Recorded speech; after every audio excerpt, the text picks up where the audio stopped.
Que pregação foi essa? Senhoras e senhores. Guarda o teu lenço. Este é o tema da mensagem ministrada pela pastora Helena Raquel em 2012 no Congresso dos Gideões Missionários da Última Hora. Nós estamos diante de uma grande mensagem ministrada aí há 12 anos ainda hoje é uma mensagem muito forte, muito impactante. Todas as pessoas que se assentam para assistir essa mensagem têm de fato a certeza que a própria pastora trouxe quando pregou. Ela denunciou o pecado. E olha, conhecendo agora o que aconteceu depois dessa mensagem, de fato, nós podemos concordar com ela e dizer que Deus a tomou para denunciar muita coisa. Senhoras e senhores, para você que não conhece, essa daqui é a pastora Helena Raquel. Peço a você que retire as crianças da sala, porque o que essa mulher falou, ouvidos pecadores tinirão ao ouvir. Mas antes de começarmos a mensagem, eu quero me apresentar a você, que de repente é novo aqui no canal. Eu sou o pastor Lucas Gomes, professor de hermenêutica e homilética, e estou aqui para analisar a mensagem dessa mulher aqui, ó, Helena Raquel. Se você der uma olhada no meu canal, deixa eu retirar aqui para você poder, então, observar. Se você procurar em meu canal, digitar aí no YouTube, Pastor Lucas Gomes, você vai encontrar o meu canal. E aí, o que você deverá fazer? Você poderá vir até aqui, ó. Deixa eu vir com o mouse em playlist. Vamos ver se muda ali. Mudou. Clicou em playlist. Vem aqui, ó. Reproduzir tudo. Deixa eu fazer uma pausa. E aí aqui, ó, à direita, você terá todas as análises de pregações que eu já fiz. Então, eu já analisei a mensagem da Camila Barros, que aparece aí na tela para você. Pastor Eliseu Rodrigues. Elcio de Assis. Josué Brandão, do pastor Adson Belo, do pastor Emílio Garofalo, um pastor reformado. Genival Bento já passou por aqui também. Eu esqueci o nome desse pastor, é o Rafael Belo, tá? Então já analisamos aí diversas mensagens. Qual é o objetivo dessas análises? Não é analisar o pregador, tá? E muito menos falar o que a mensagem não deu certo. Até porque as pessoas que eu escolho aqui para ministrar, deixa eu ver, tá falando alguma coisa aqui de fundo. Até minha voz está voltando ali. Bom, as mensagens que eu escolho aqui para analisar são de pessoas sérias, de homens e mulheres comprometidos com a palavra de Deus. Então, assim, não dá erro, tá? Por isso que o objetivo é mostrar o que essas pessoas fazem de certo, é orientar você a pregar como essas pessoas pregaram, a introduzir bem a mensagem, primeiro a escolher bem o texto, depois a introduzir a mensagem, a desenvolver, a concluir. Aqui você pega dicas de mensagens textuais, expositivas, narrativas, biográficas, textuais, expositivas, enfim. A partir do que esses homens e mulheres de Deus fizeram. Então, o meu papel aqui é mostrar para você o que ele fez de certo, explicar, tá, as técnicas hermenêuticas, homiléticas ali apresentadas e você então replicar nos mesmos textos ou em outras pregações, tá bom? Então eu estou mostrando para você aí, ó, aqui o meu canal. Você encontra só pregações aqui, análise de pregações? Não, você pode vir aqui também em podcast e você vai encontrar o MPcast, tá? O que é o MPcast? O MPcast é um bate-papo que tenho sobre pregação e interpretação bíblica, tá bom? Tudo que você precisa saber está aqui. Então eu já gravei 19 episódios, temos aqui ó, os obstáculos da pregação, os desafios da pregação, os caminhos da pregação. Nós falamos sobre as vozes da interpretação bíblica, então são 2 programas aqui, ó, que eu falo somente sobre interpretação bíblica. A princípio a gente fez nesse formato de live, mas depois nós partimos para um estúdio, como você pode ver nesse vídeo que vai abrir agora para você. Tá um pouquinho lenta aqui a minha internet, tá? Mas isso aí é normal. Então, você terá aí 19 programas falando sobre pregação, tá? Esse aí que aparece para você é o Thiago Irapuá, é o que faz ali o bate-bola junto comigo.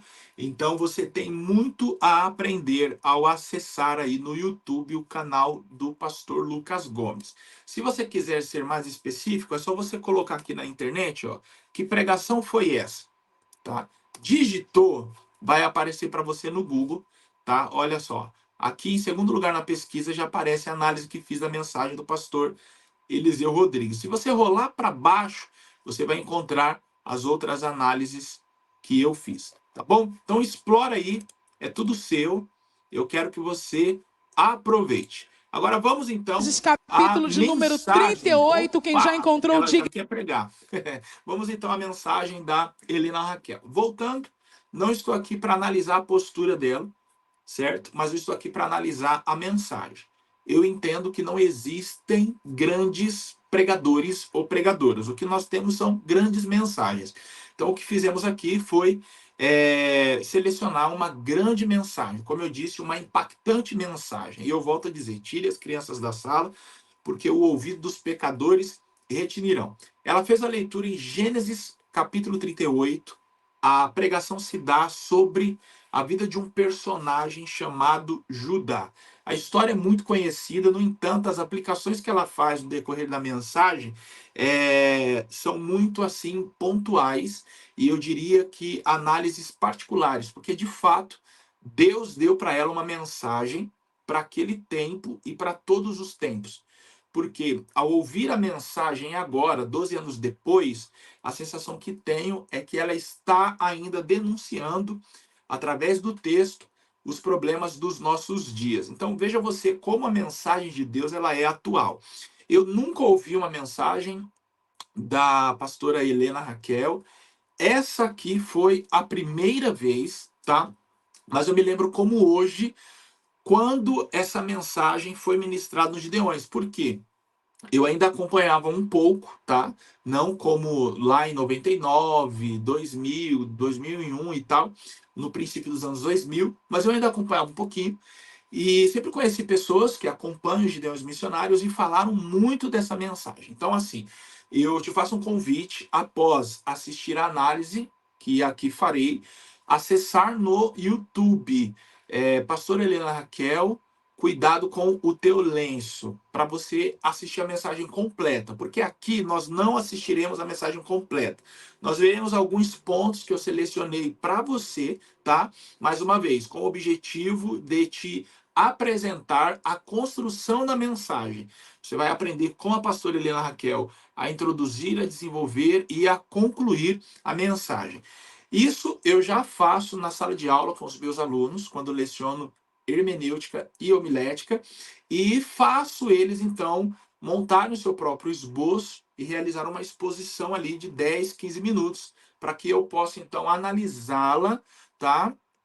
E pontuar no que eles precisam melhorar. Aqui não faremos essas pontuações. O que será feito aqui, vou mostrar o que ela fez de certo. Não quero aqui deixar nas entrelinhas que ela errou em alguma coisa. Só quero dizer que a minha intenção aqui é mostrar o que deu certo, tá bom? Então, vamos ouvir essa mensagem. É um sermão narrativo e eu poderia colocar barra biográfico. Por quê? Quando a gente fala de sermão narrativo, obviamente vai se contar uma história. Só que ela foca na vida de um personagem. Então, automaticamente também ele é biográfico, tá bom? Então, tanto faz aí, você pode escolher um sermão de caráter narrativo ou um sermão de caráter biográfico, nesse caso aqui, vai dar no mesmo, tá? Narrativo, porque ela conta uma história, tem começo, meio e fim, ou biográfico, porque ela está focando na vida de um personagem. Eu quero ouvir com você o início dessa mensagem, Gênesis capítulo 38. Amém? Queridos, os nossos materiais, DVDs, estão disponíveis na loja da gravadora Aliança, um É o presente mundo da dos minha rapazes amiga aí, né? Vanilda Bordieri, Deixa eu ver ali se eu na rua do adianto aqui. Hotel Arco do Sol, na loja. A história de Judá. Pronto, ela já leu. Deixa eu só resumir a história do Judá aqui para você que não conhece, tá bom? Para você que conhece, tenha só um pouquinho de paciência. Judá, Ruben, Simeão, Levi, foi o quarto irmão de José, no caso, o filho de número 4 de Jacó. E a Bíblia nos diz então que ele foi para uma determinada localidade, lá ele conheceu uma mulher, se casou e teve 3 filhos.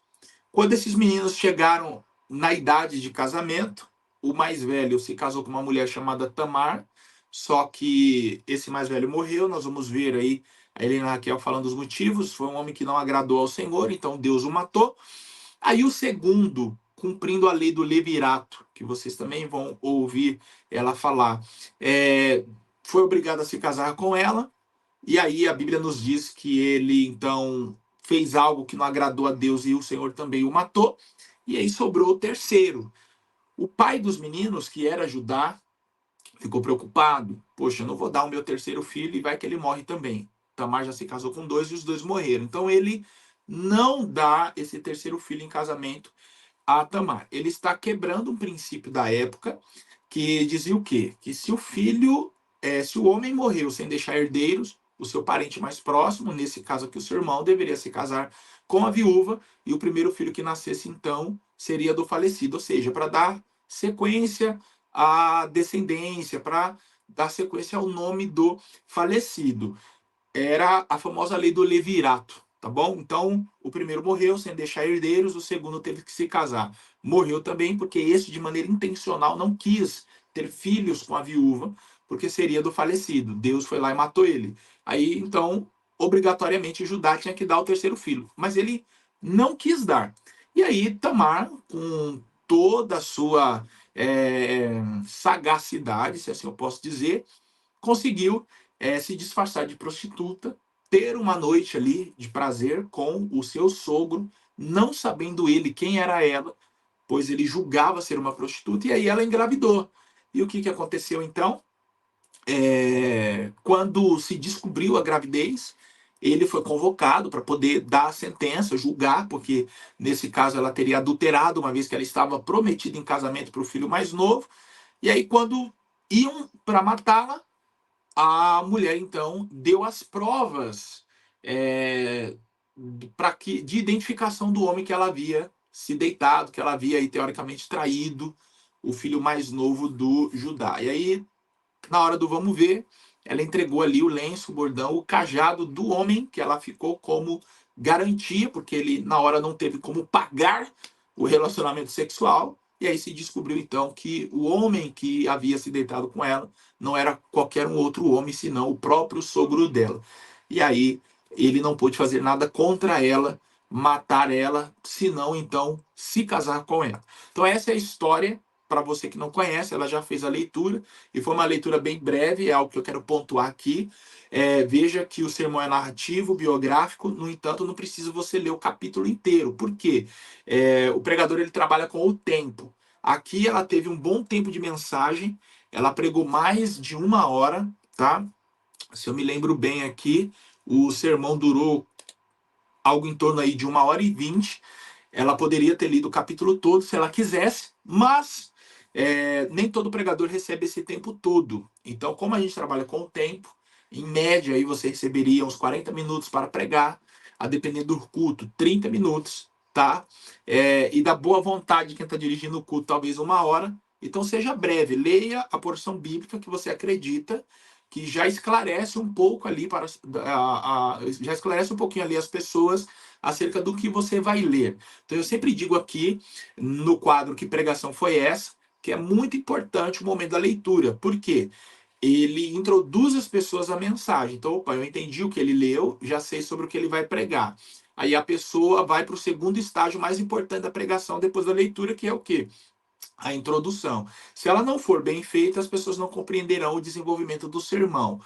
Uma vez tendo passado pela introdução, as pessoas foram preparadas para o desenvolvimento da mensagem. É o terceiro momento mais importante. Sendo bem construído, sendo bem feito, as pessoas estarão prontas, então, para a conclusão. E logo, as pessoas entenderão toda a mensagem que Deus quis comunicar a partir do pregador e da pregadora. Vamos ouvir, então, um trechinho para a gente ver como foi que essa mensagem começou. Tem o seu início no capítulo 29 do livro do Gênesis. Ele é o quarto filho de Jacó e de Leia. E quando ele nasceu, a sua mãe louvou ao Senhor com o seu nome, Judá. Esta vez, louvarei ao Senhor. Judá tem uma passagem rápida no texto sagrado. Nós observamos pelo menos duas atitudes interessantes que antecedem ao capítulo 38. A primeira delas está no capítulo 34, quando ele não se une aos seus irmãos Simeão e Levi. Daquela vingança traiçoeira executada contra Amor e Siquém. Passado essa ausência de Judá no texto, ele aparece definitivamente no capítulo 37. E eu creio que é aí que toda a problemática que envolve a vida de Judá começa a se desenrolar. Ele evita que o seu irmão José seja morto. E vocês conhecem perfeitamente essa história, não há razão para nós introduzirmos ela aqui.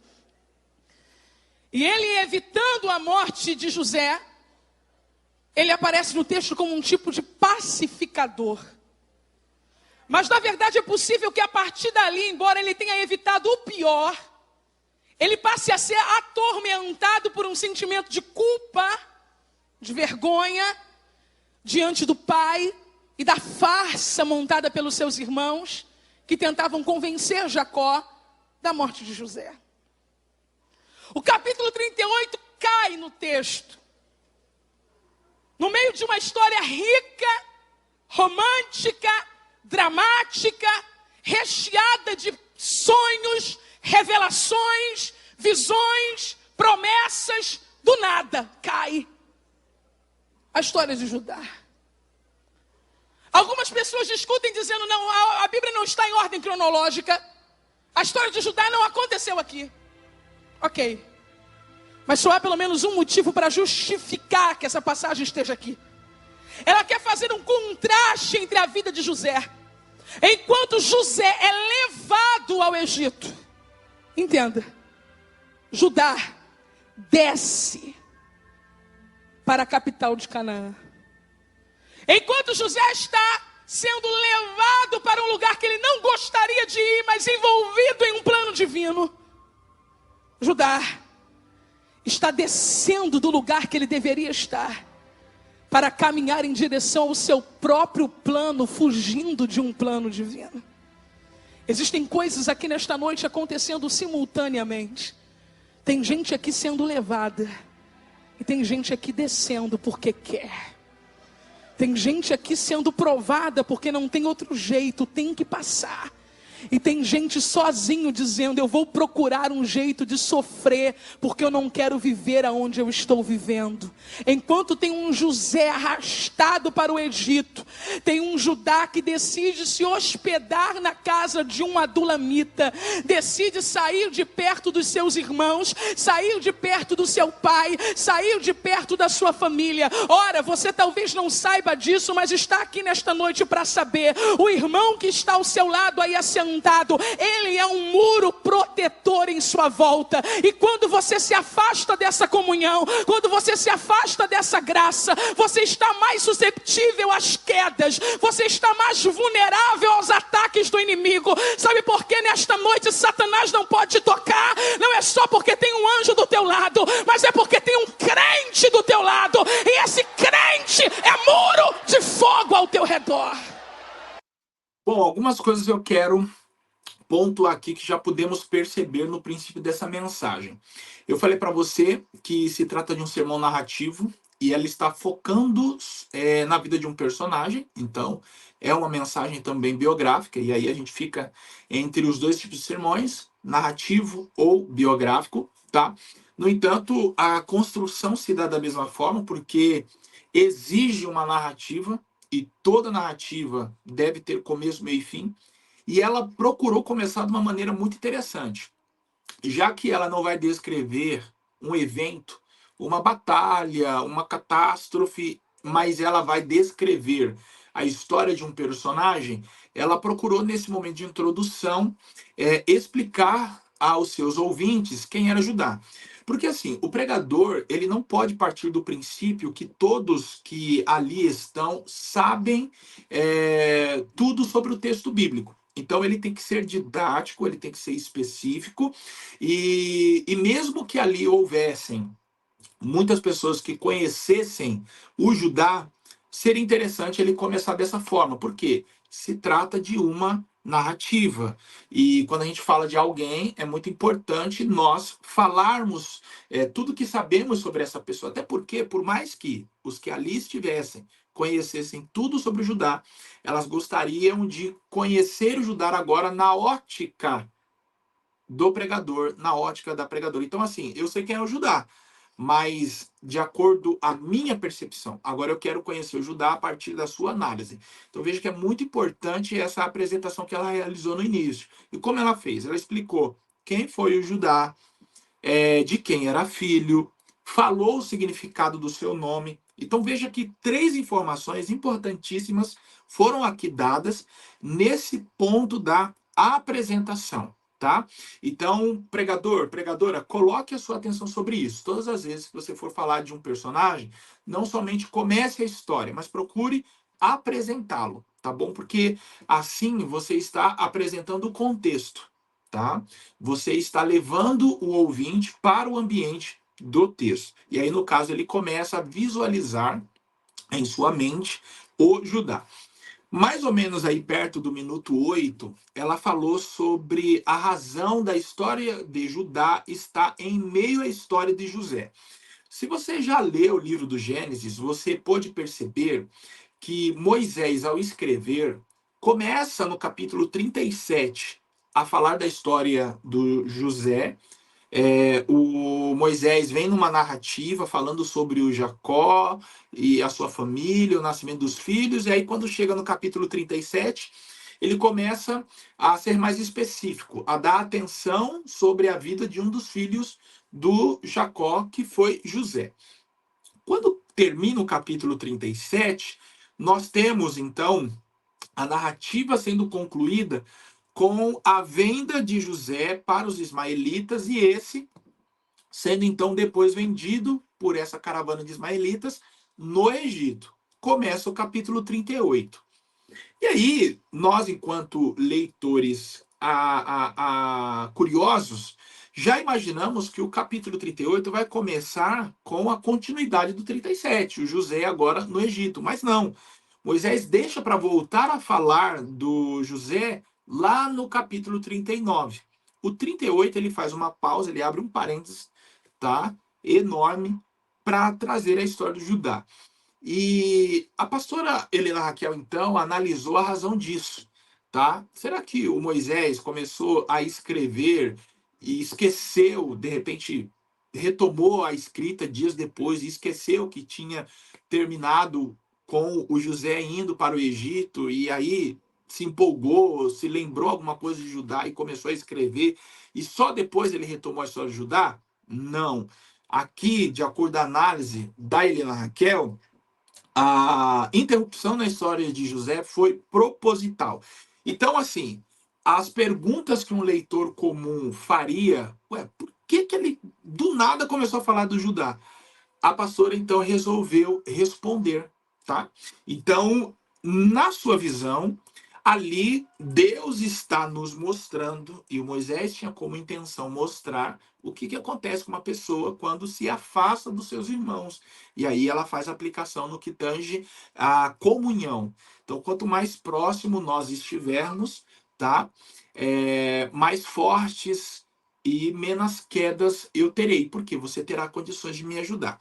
E essa análise que a pastora faz desse ponto do texto, ela é muito importante porque ela dialoga com outros textos da Bíblia. Salmo 133 nos diz que é bom e é suave os irmãos viverem em união. Paulo fala em uma de suas cartas no Novo Testamento sobre nós suportarmos uns aos outros.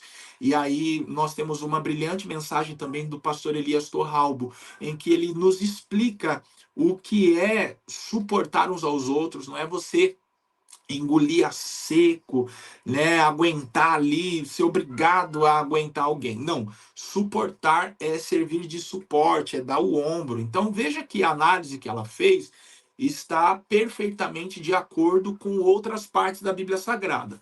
Então, assim, o pregador precisa tomar cuidado nas suas análises. Não é só imaginar, não é só, ai, Deus me revelou. Não.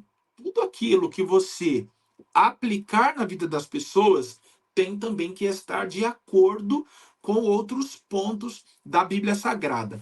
E aí, ela também fez uma outra aplicação. Ela disse que a história do Judá aparece ali em meio à história do José para nos mostrar um paralelo. Um está indo forçado para o Egito, um está sendo obrigado a passar por algumas situações. O outro não. O outro não está sendo obrigado a passar pelas situações que vai passar. Este está indo voluntariamente. E aí ela então realiza a aplicação. E para você que não sabe o que é aplicar o texto, é você pegar o texto bíblico e fazer com que ele tenha sentido na vida dos ouvintes. É aquele momento em que o ouvinte diz assim: ah, agora eu entendi o que esse texto bíblico quer dizer para mim. Agora eu entendi a mensagem do Senhor.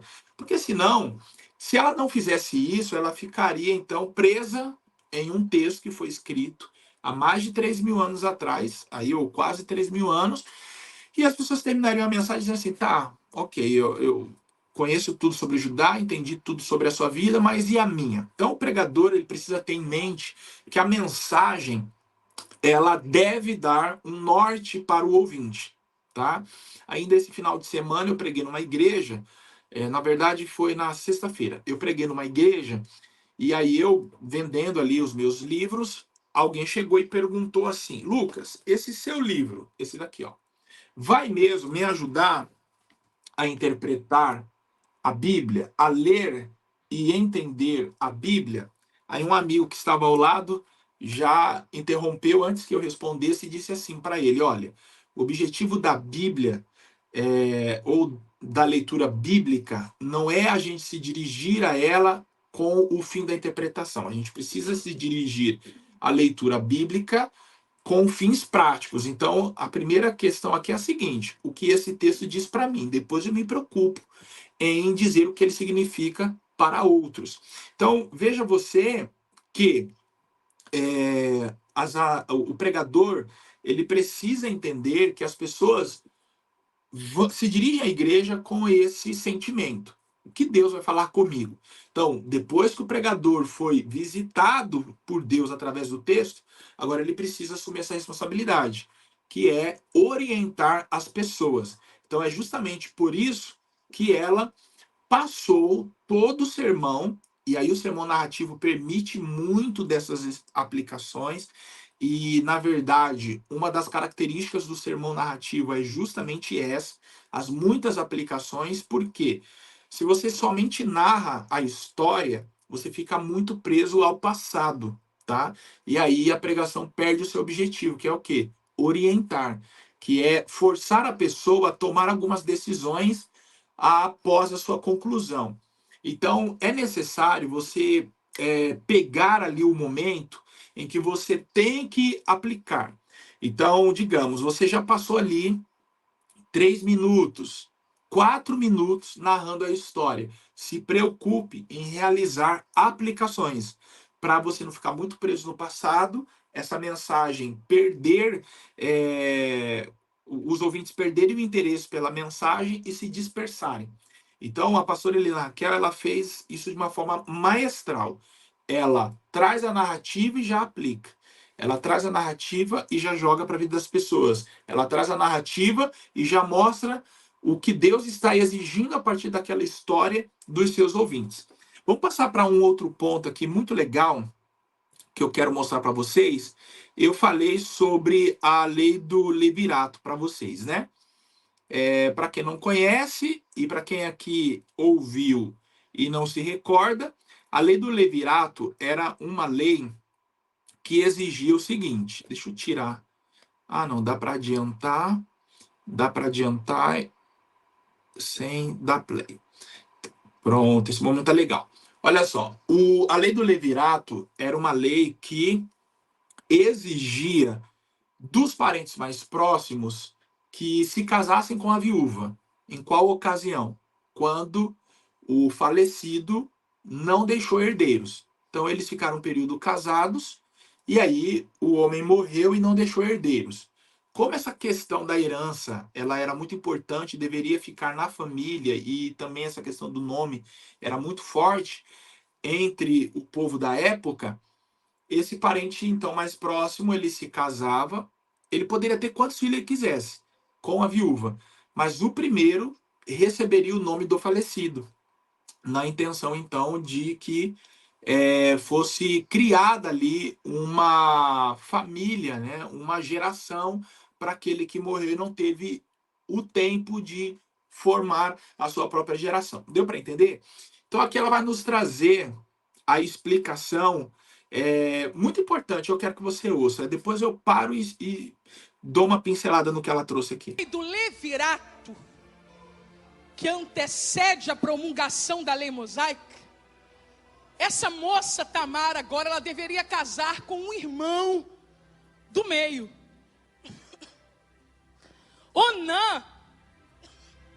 Onã deveria se casar com essa moça, porque nesse período entre o casamento e o ato de Deus matar, eles não tiveram filhos. E de acordo com a lei do levirato, esse homem agora terá que gerar um filho em Tamar para dar prosseguimento à linhagem do seu irmão.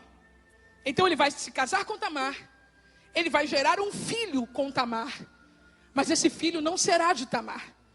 Esse filho será dado como herança, como genealogia, como descendência ao seu irmão. Olhe para mim. Onã não sabe. Onã não sabe.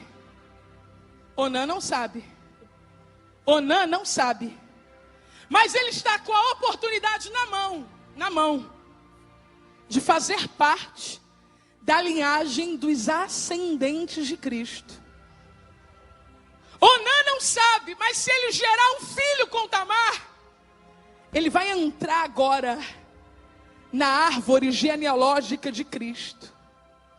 Só que quando Onã casa com Tamar, vem para cá, pro altar.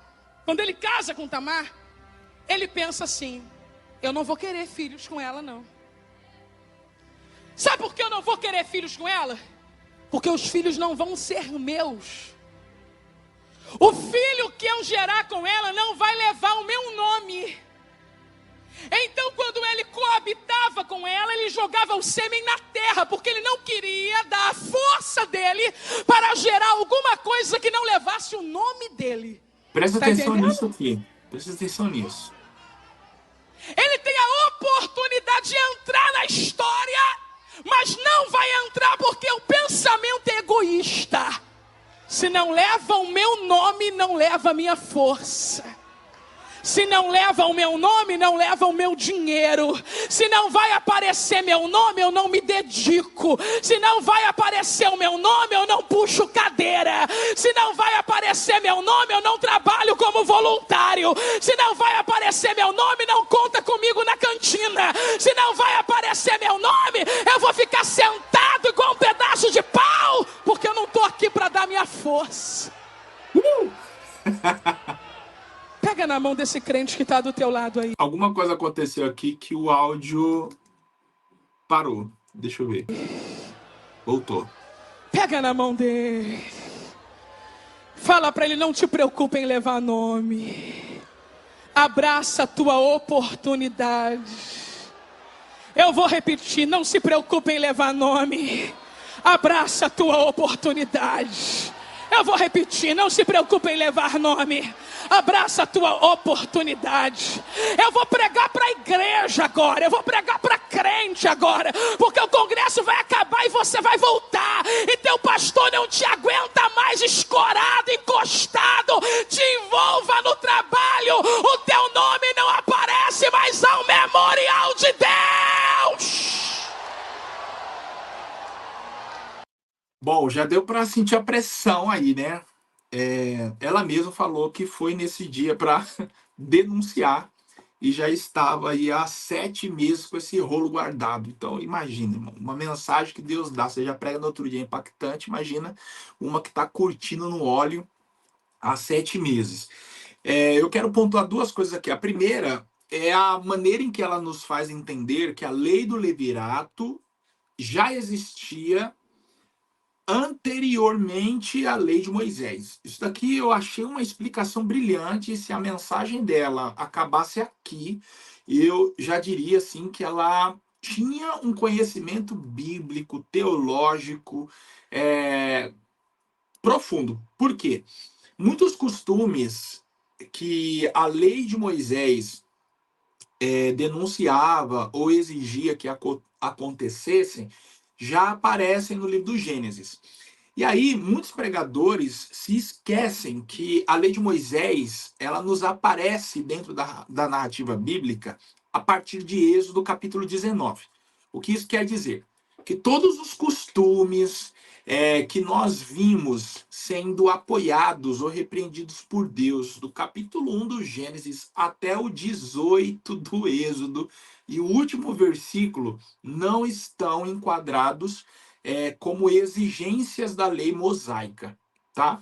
E aí muitos pregadores cometem o erro de falar, como é o caso aqui da lei do levirato, é, ou então sobre aquele momento em Gênesis capítulo 18, que Abraão recebe anjos na sua casa, e aí ele até então não sabe que são anjos, pensa que são varões ali, homens comuns, e aí os hospeda, os alimenta e tal. E aí eu já cansei de ouvir pregadores, e eu também, quando não tinha essa percepção, esse entendimento, falar assim, ó, segundo a lei mosaica, o Abraão os hospedou porque a lei exigia, falava sobre, eu esqueci o nome agora da lei, mas falava tá. A lei falava sobre a lei falava sobre a hospitalidade e tal. Não, gente, no Gênesis nós ainda não temos lei mosaica. Isso é a partir de Êxodo capítulo 19. Então, o que é que temos? Porque nós encontramos esses pontos similares à lei de Moisés, uma vez que no Gênesis ela ainda não existia. No Gênesis, o que nós temos aí como apoio são as leis de Hammurabi. Hammurabi foi o primeiro imperador de Babilônia. Antes do código de leis que ele criou, já existiam ali na Mesopotâmia outros códigos de leis. O dele se tornou mais importante porque ele conseguiu reunir os códigos de leis que existiam na época em um só, tá? De maneira coerente, e ainda criar outras, que ainda hoje são observadas. Por exemplo, Hammurabi foi o primeiro a entender que todo trabalhador teria o direito a um salário mínimo, tá bom? Aparecer esse joinha para você aí é porque eu fiz isso. Então, olha lá, ó, de novo, tá? Eu vou parar. Eu tenho mania de ficar dando joia e fica aparecendo na tela. Bom, então, assim, ele foi o primeiro a entender que o trabalhador precisa de um salário mínimo. E aí a gente vê isso até hoje. Por exemplo, no Brasil, todo trabalhador tem direito a um salário mínimo. Quem pensou nisso primeiro? O Hammurabi.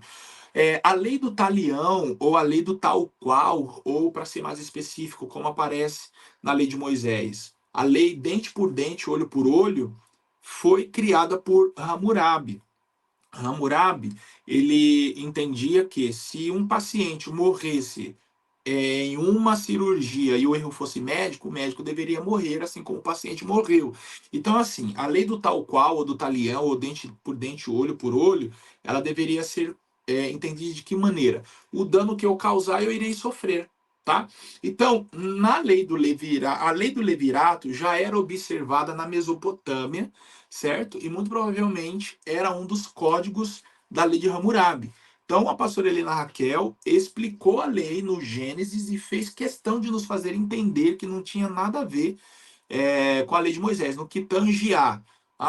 O Judá deveria cumprir porque a lei de Moisés diz. Não, Moisés ainda não era nascido, a lei não tinha sido dada, certo? Já era um costume observado naqueles dias que foi aproveitado na lei de Moisés. Não somente essa, mas muitas outras, tá?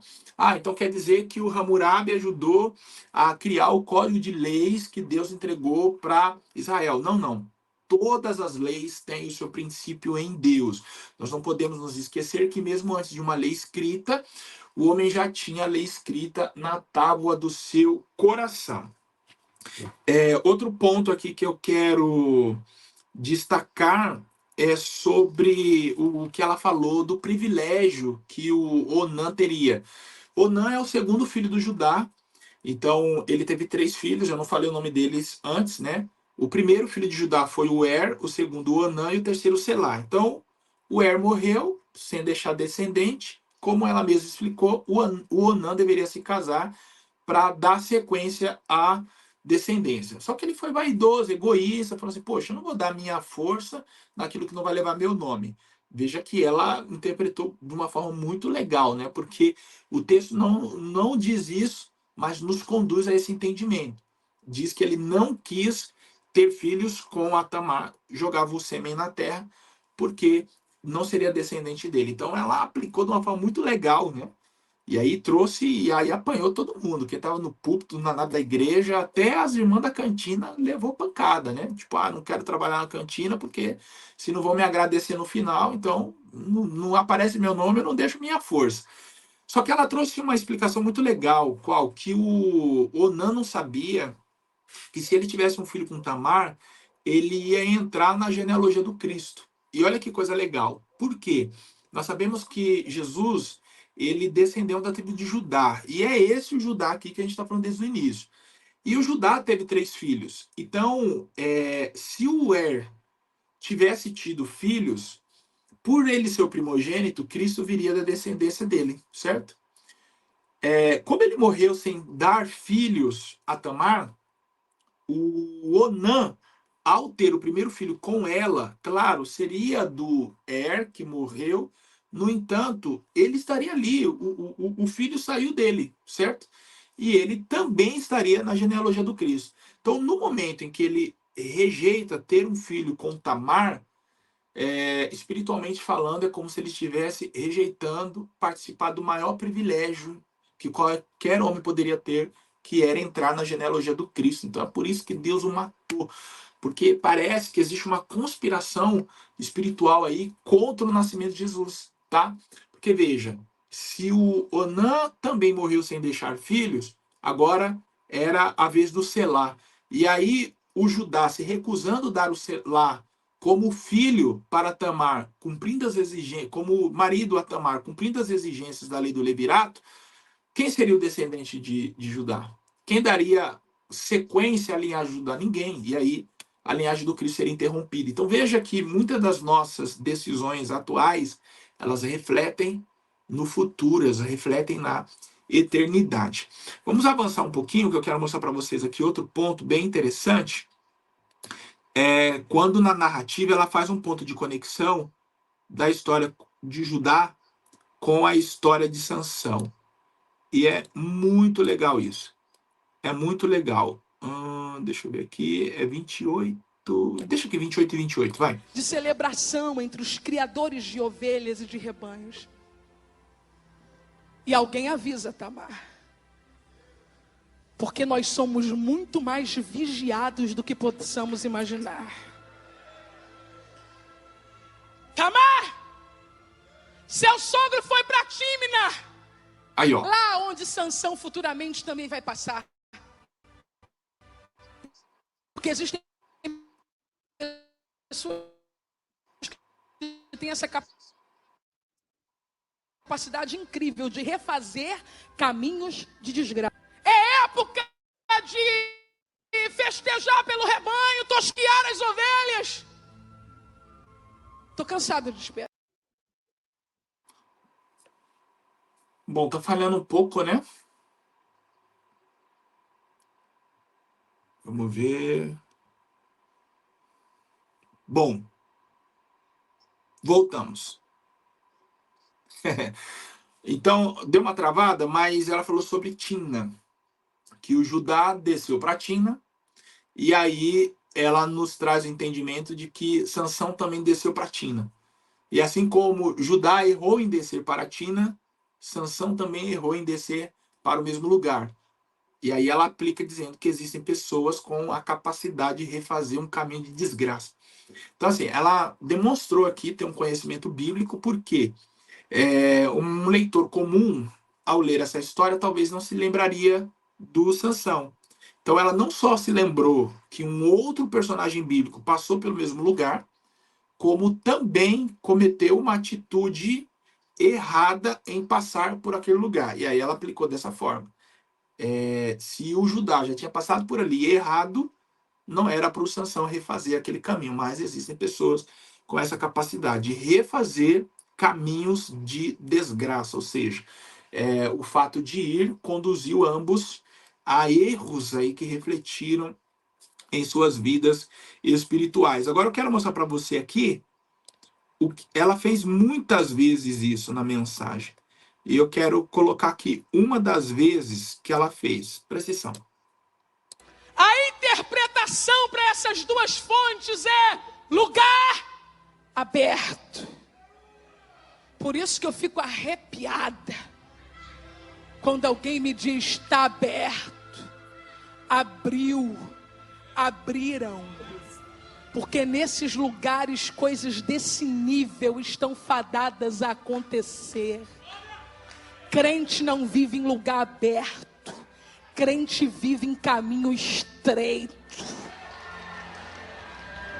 Crente passa por porta apertada.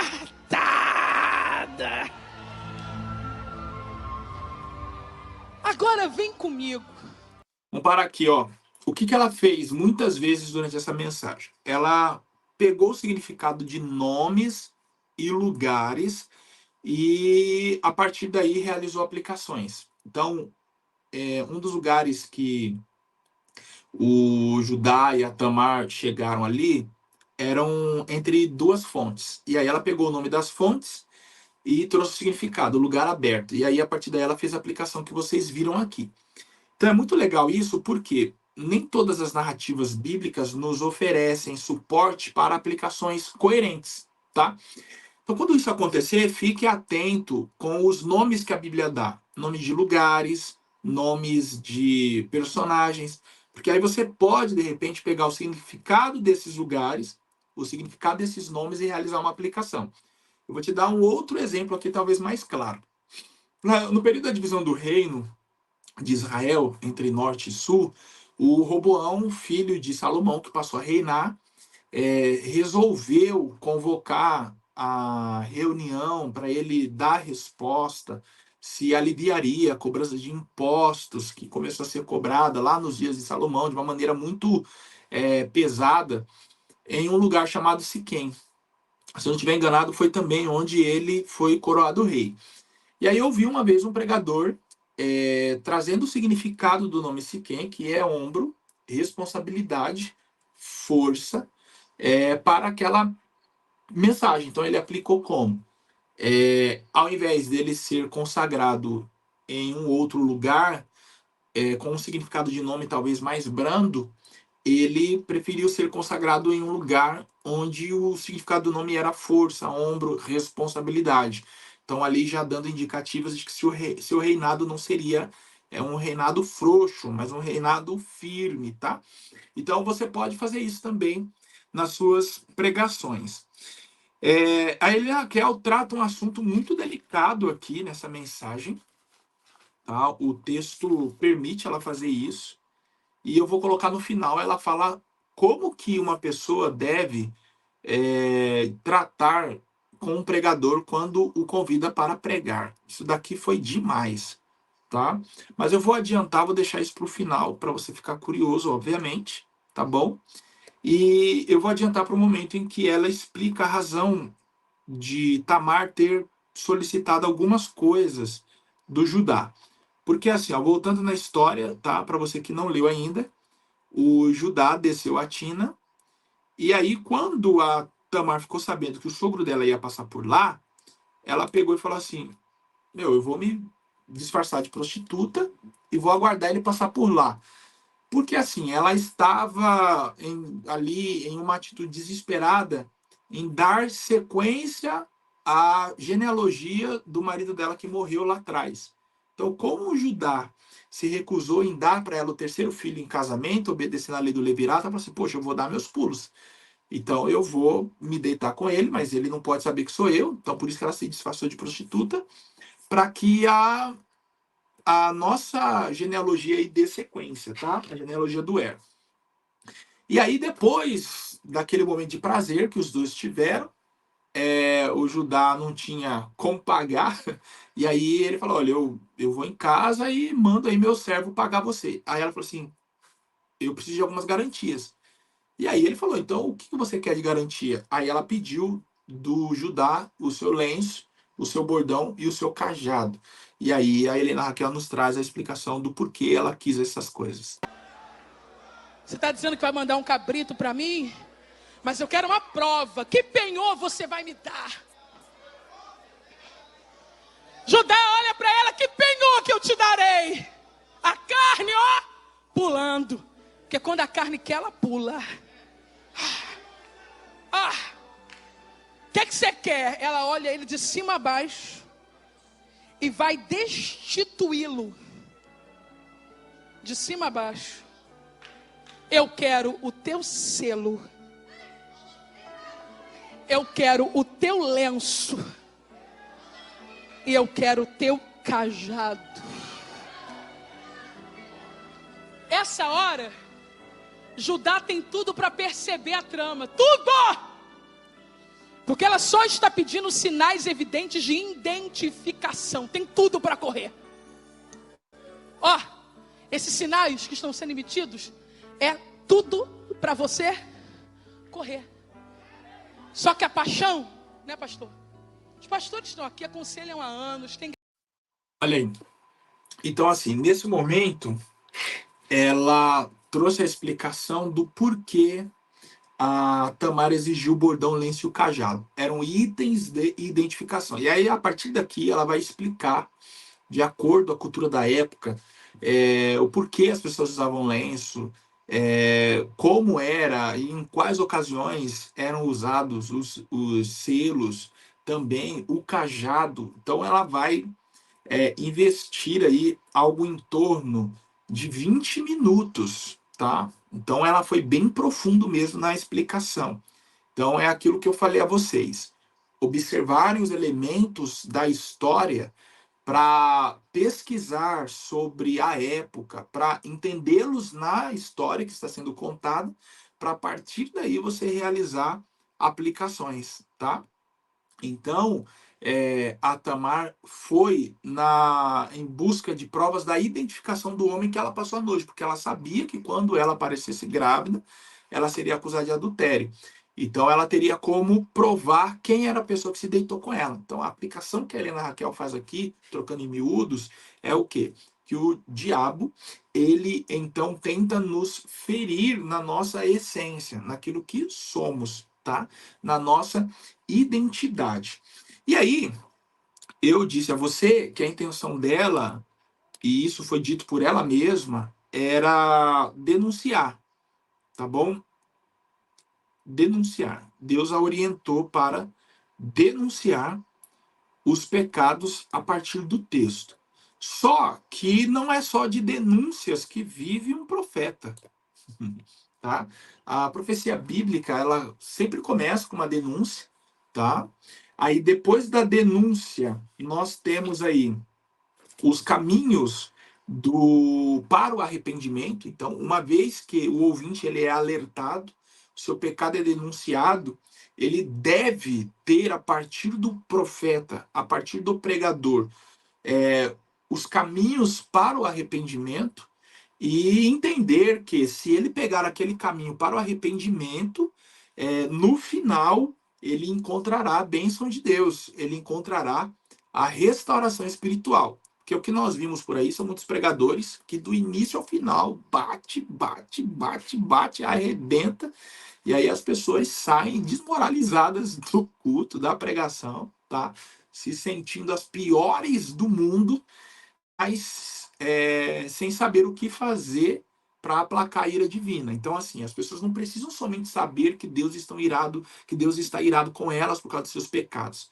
As pessoas precisam entender além disso. Deus está irado com o meu pecado, no entanto, ele me ama. Então, ele me apresentou essa noite os caminhos para o arrependimento e me fez saber: se eu pegar esses caminhos, serei abençoado. E foi exatamente o que ela fez aqui, ó. Vamos prestar atenção. Não é justo porque pecou, é justo porque se preocupou com a descendência do marido.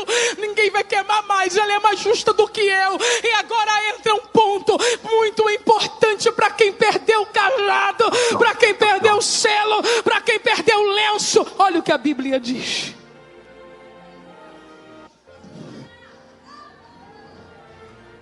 E nunca mais a conheceu. Após mim, diga isso bem alto: e nunca mais a conheceu. No número que estamos, isso pode ficar muito melhor. E diga: e nunca mais a conheceu. Eu tenho uma palavra de Deus para esta igreja nesta noite. Quem pode, levante a mão para receber. A única forma de restauração está na cessação do erro. Continue com a sua mão de pé, porque eu vou entregar uma palavra para você agora. Veja aí o que ela falou.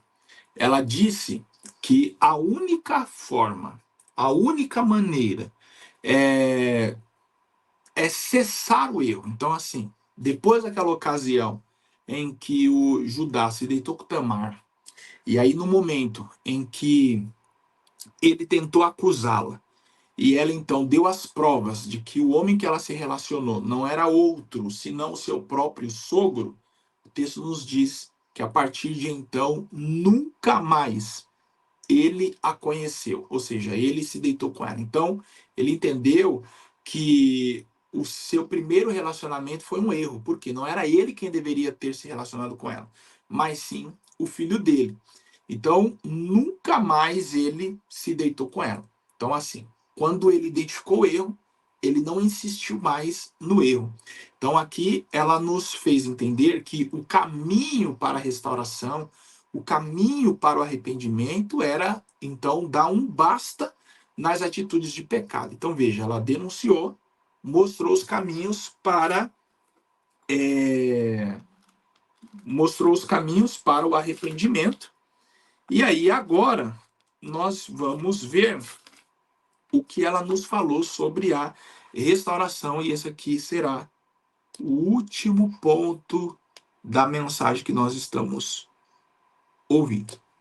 Receber em rosto outra vez o pecado cometido. Judá não diz uma palavra, nem Jacó, mas Judá, olhando para ele, diz uma bênção linda. Mas no versículo 10, parece que essa bênção fica ainda mais chocante. O cetro não se arredará de Judá. O cetro jamais sairá da sua mão. Levanta sua mão agora. Você sabe o que é o cetro?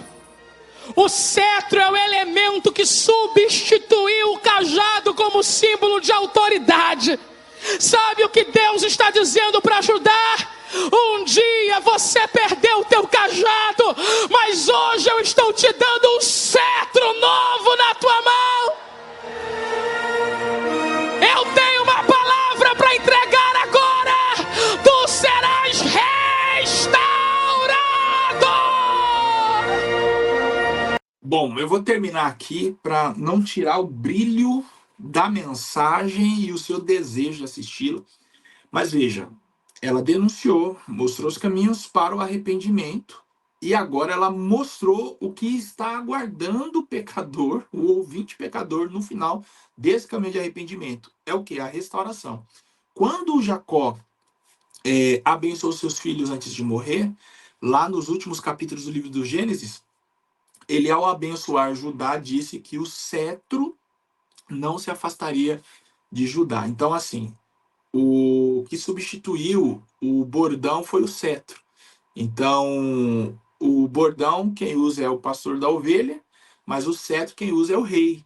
Então, assim, na aplicação dela, o Judá perdeu o bordão, perdeu a autoridade, mas como ele resolveu não errar mais e se arrependeu, ele recebeu o cetro agora de autoridade. Então ele perdeu e recebeu de novo. Então ela está mostrando o quê? Que uma pessoa que se arrepende, ela é restaurada. Então ela volta à posição que antes estava com Deus. Então, assim, a única coisa que eu tenho que aqui afirmar e perguntar ao mesmo tempo é que pregação foi essa? Gente, que mensagem! Então, eu peço a você que deixe o seu like, peço a você que se inscreva no canal, se você veio até o final, porque o conteúdo foi muito bom. E se você puder, conte-nos aí nos comentários o que foi novo aqui para você, que dica foi nova, tá? No que eu pude te orientar. Não esquece de fazer isso, tá bom? E também compartilhe esse conteúdo com um amigo seu, que eu tenho certeza que ambos serão abençoados. Fique com Deus, muito obrigado pela sua participação.